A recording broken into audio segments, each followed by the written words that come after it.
Good day everyone. Today we will discuss the martial law to People's Power Revolution, 1972 to 1986. Declaration of Martial Law. The night of declaration. On the night of September 23, 1972, Ferdinand Marcos spoke to the nation by television and by radio to make it known that he had declared martial law in the Philippines. Specifically, Marcos cited a sizable communist force that had obtained weapons from China that saw that overthrow the government and violate the peaceful lives of ordinary Filipinos. Marcos even compared the current state of the nation to a war, one which he had intended to put a stop to the in response. Marcos declared that he would place in the Philippines under a state of martial law. As according to the President powers described in 1935 Philippines Constitution, such powers include command over the armed forces of the Philippines to maintain the law and order as well as exclusive decision-making powers for wherever or not person would remain detained for any crime. Furthermore, Marcos promised that he would use a special powers he was given in martial law to lead the reforms that would lead the Philippines to prosperity and peace. Those who did not oppose his vision will live to see it come to fruition. On the other hand, those who would dare to offend his rule would suffer just as in any rebel would.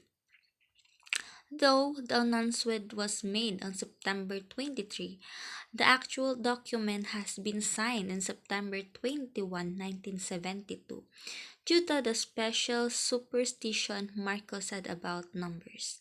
Dubious circumstances. When Marcos declared martial law in the Philippines, specific events that he cited to justify his decision were the communist insurgency and the ambush of the Minister of Defense, Juan Ponce Enrile outside the Wakwak subdivision.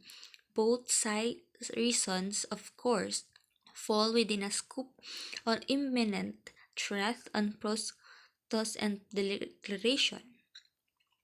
However, independent reports suggest that at the time there were only about 1,000 MPA guerrillas whose arms were old-fashioned in the NPA's own history, on 350 men when the first line rifles were documented to the time of martial law. Other analyses suggest that it was in fact the declaration of martial law in 1972, which caused membership in this radicalized group to swell. Reports on the increase following of the radical movement emphasized the role of idealistic youth, fed up with abusive commitment during the reign. Toward the end of martial law, recorded the number of have grown from about 1,500 in 1972 to 35,000 in 1985. On the other hand, the story of Juan Ponce Enriquez ambush has been into question by none other than Juan Ponce Enriquez himself. In the interview after Marcos was ousted from power, Enrile admitted that the entire affair had been hoaxed to steal power. The original claim that Enrile had only escaped certain death because he happened to be riding his bodyguard's car instead of a usual vehicle. In reality, given Enrile administration at the end of Marcos' rule, and more likely to the bullets riding his car had been stretched and Enrile known about plan to entire time. As Marcos' former media Primotovo Mijares tells it that night of incident, Marcos told Enrile over the phone, "Make it look good. Kailangan siguro ay may masaktan o kung mayroong mapatay ay mas mabuti. O hala, sige Johnny. And be sure that the story catches the big news or the news watch and call me as soon as it's possible." The People Power Revolution, also known as so now we will continue to the People Power Revolution, also known as EDSA Revolution or the February Revolution, was series on the popular demonstration in Philippines, mostly in Metro Manila from February 22 to 25, 1986. There was a sustained campaign of civil resistance against crime, violence, and electoral fraud. The non-violent revolution led to the departure of Ferdinand Marcos, the end of his 20 years dictatorship at the restoration of democracy in the Philippines. It also referred to the Yellow Revolution due to the presence of yellow ribbons during the demonstration. In reference, the Tony Orlando and Dawn song "Tie a Yellow Ribbon Round on the Holly Oak Tree" as a symbol of the protest following the assassination of Filipino Senator Benigno Ninoy Aquino Jr. In August 1983, upon his return to the Philippines from exile, it was widely seen as victory in Filipino against 2 decades of presidential rule by President Marcos. In May, the majority of the demonstration took place on Long Search of Epifanio de los Santos Avenue, more commonly known as the acronym EDSA in Metro Manila from February 22 to 2000 to 25, 1986. They involve over 2 million Filipino civilians as well as several political and military groups and religion groups led by Cardinal Jaime Sin and the Archbishop of Manila along with Catholic Bishop Conference of the Philippine President Cardinal Ricardo Vidal. To the Archbishop of Cebu, protest the fueled by the resistance of opposition from years of governance by President Marcos and his cronies, culminated with the role of his family fleeing Malacanang Palace to be forced exiled with the help of US by flying the family away from Philippines and to Hawaii. Ninoy Aquino's widow, Corazon, was immediately installed to the 11th president as a result of revolution. Sanchez. For a moment, every seems possible. From February 22 to 25, 1986, hundreds of thousands Filipinos gathered at Finayo de Los Santos Avenue to protest Ferdinand Marcos and his claim to the had won re-election over Corazon Aquino. Soon, Marcos and his family were forced to abdicate power and leave the Philippines.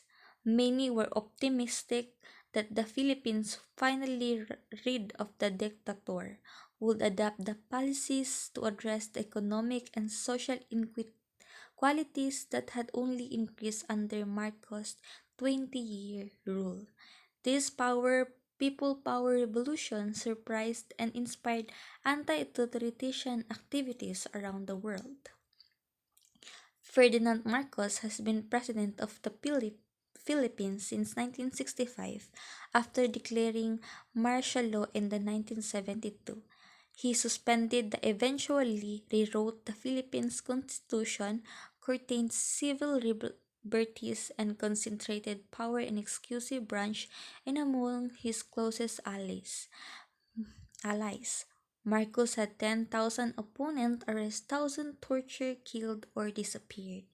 For 2 decades, Filipino lived under authoritarian rule with Marcos. His alliance-in-chief reached themselves through the ownership of Philippines press and industrial outlet to the spawning of the funds of U.S. World Bank International Monetary Fund loans. The People Power movement has been building since well before Marcos' declaration of martial law committed the activists who organized the underground of the Philippines exile.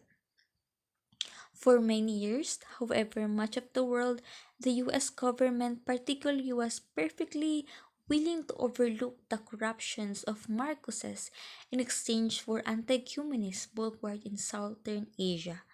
By the mid of 1980s, however, foreign policy's calculation have shifted against Marcos in crucial ways. There are positive and every negative. Without this event, we Filipino are continued to be under their power, unable to speak out, but with the courage and unity, we regain our freedom and forever to be influenced by this event, making us where we are now, even with a traumatizing event that scars the history, but nurture in which encourage us. Was martial law good for Philippines economy? The early years of the Marcos Reign indeed saw the respectable economic growth, gross domestic product or GDP, which roughly measured a country's total income grew in average almost 6% per year from 1972 to 1980. The early 80s, the Philippines dramatically but expected plunged into the worst post-war recession of economic downturn. This so-called the lost decades of development singularly demonstrate the pernicious impact of the Marcos Reign on the economic lives of Filipinos. During the Marcos year, we lost our standing as one of the economic leaders in Asia. The Philippine economy suffered in the worst during Marcos' reign. Marcos brought the economy to the knees, pulled down our country, predatory and effectively stole our future incomes. However, there's still positive effect on martial law that is not connected to economic growth. One is the reduced violence, urban crime. Two is collective unregistered firearms. Third is a surprise communist insurgency. Okay, we will proceed to the Power Revolution. People Power Revolution, the general academic consensus and the people's power movement and executed with the goal of changing the extinct political structure in giving country, in the most cases, installing a democratic political system. What is the purpose of People's Power Revolution? The end of the dictatorship of Philippine President A. Marcos and begin a new era marked by the true freedom and democracy. And that's the end of our report. Thank you for listening. Bye.